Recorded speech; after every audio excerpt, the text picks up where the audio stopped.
xilli abaaro daran ay ka jiraan guud ahaan gobolka Waqooyi Bari ayaa hay'adda Kuwait Horizon Charity Society waxay gargaar bini'aadanimo gaarsiisay qaar ka mid ah shacabka ku dhaqan ismaamulka Wajeer kuwaas oo si weyn u saameysay abaarta daba dheeraatay. Gargaarkan oo iskugu jira biyo iyo baad ayaa lagu talagalay in lagu yareeyo dhibaatada haysata qoysaska nugul iyo xoolo dhaqatada kuwaas oo waayihii dambe wajahaya biyo la'aan iyo cunto yari baahsan. Mas'uuliyiin ka tirsan hay'adda Kuwait Horizon Charity Society ayaa sheegay in ujeedada gargaarkan ay tahay in la badbaadiyo nolosha dadka iyo dunyada isla markaasina lagu garab istaago bulshada ay saameeyeen xaaladaha abaareed ee soo noqday.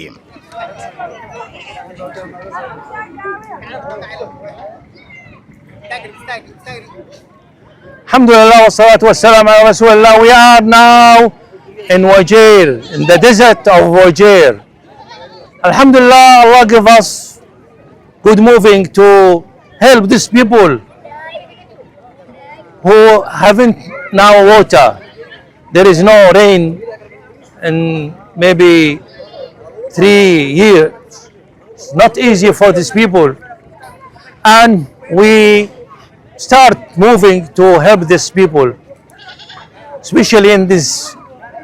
place, and also Wajeer and Garissa and Mandera. What we do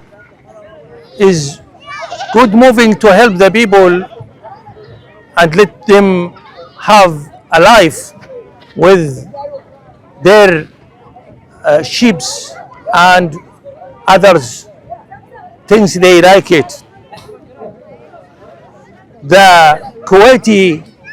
Horizon Charity Society, it's beginning a lot of time to make this helping for different people, and inshallah we will continue us to help these people as we can, because they have needed about this water in a lot of time. What we do now, this is the start, and we will inshallah not stop unless to keep these people in good life, inshallah. بسم الله الرحمن الرحيم. الحمد لله ثم الصلاة والسلام على رسول الله صلى الله عليه وسلم. maanta ay taariikhdu tahay 25 December 2025 waxaanu hay'adda Kuwait Horizon Charity Society waxay ka qaybisay raashin iyo biyo dadka abaaruhu saameeyeen tuulooyin kamid ah tuulooyinka hoostaga magaalada Wajeer dadkana xoolaha ay ka dhamaadeen oo baaba ah xaaladooda aad u hooseyso ayaa waxaan la soo gaarnay biyo walaalahayna nooga imaaday dalka Kuwait oo caawin iyo kaalmo ugu imaaday inay dadkan abaaruhu saameeyaan waxay la soo gaareen halkan biyo iyo baad labaduba dadkuna aad bay u rafaadsan yihiin waxaan ugu baaqaynaa dhammaan dadkii awooda ama cid kasta oo awoodi karta inay ka soo qayb qaadato oo ay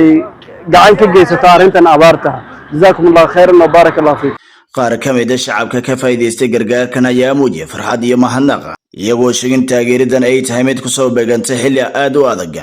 kana qayb qaadan doonta yareynta dhibaatooyinka nololeed ee haysta. Salaam alaykum. Aye annaga alkii waa naga joogan balan ka abna mare aniga la fahantayday inta waxaan ka abdaan way ceelkan biyaha la keenan ku qabeed sheekhan Sheekh Maxamed Nuur waa u duceeyna intii la shaqeeyna asaga waa u duceeyna gargaar weyn mahad weyn aan maanta u celinaynaa haddana waxaan u baahannahay waxaan cuni lahayn yaan u baahan mahad weyn aan u celin Sheekh Maxamed Nuur hay'adiisa waan u duceeyna maanta ducanaan siina Sheekh Maxamed Nuur intii la shaqeynaysa mahadaan u celin. Assalaamu calaykum. magacaygu waa Maxamed Ismaaciil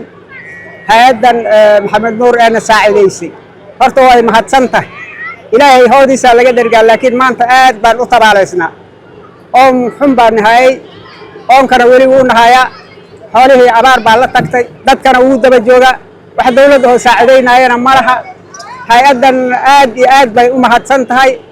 aakharana ilaahay intii biyo uu bixiyo jannadii firdowsaha ugu bedelo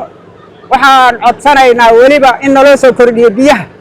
maanta waan oo baxnay maalin walbana waa oomannahay ilaahay hoodiisaa laga dhergaa dhulkan 2 sano roob kama dhicin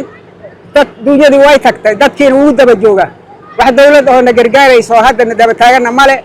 ceelkaas mashiin bay ahayd mashiinta haddii ay furan tahay maanta ay biyo leedahay magaaladan booyad looma dhaamiyeen waxaan codsanaynaa hay-adda inayna garab qabato oo ceelka ay nagu saacidayso wixii ay ka qaban karto haddii ay meel kale ay wax ka keenayso oo dad kale ay saacideyn ka haysatana in nala saacideeyo dadweynahan aad buu u dhammaanayaa magaalada isbitaal male biyo male baad male xoolihii waa tageen naf ku nool baa la ahaa dadkan waa tuulo meesha degay carruur baa iskuul ugu jirtaa dugsi ugu jirtaa waxay hayaan male dawlad wax ma siiso ayagayna waa waan oo baxnay waan qabownay hay-addan